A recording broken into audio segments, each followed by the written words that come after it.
So one of the ways that we use Vicky here is we use her when we're looking at auscultation. So it's to do with finding the anatomical place of the actual lungs. So to do that, I first of all get rid of the skin, and then I get rid of the muscle. And when we get rid of the skin and the muscle, it's a really good reminder of actually what comes first and what comes next.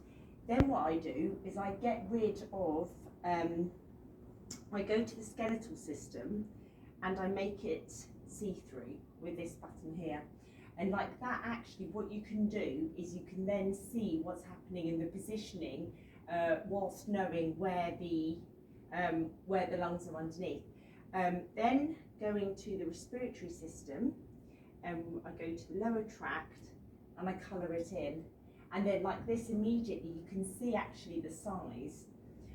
Once I've done that, what I do is I take a pen and I'll draw around the lungs like this at the front.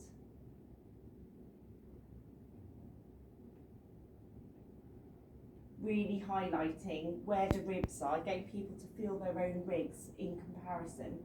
And then actually flipping her round this way to show the comparative amount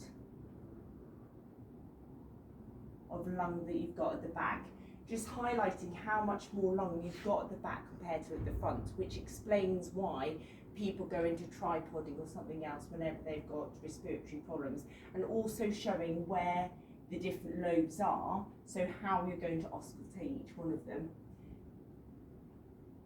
Then I will draw on the actual lungs. Let's get rid of that. Yeah.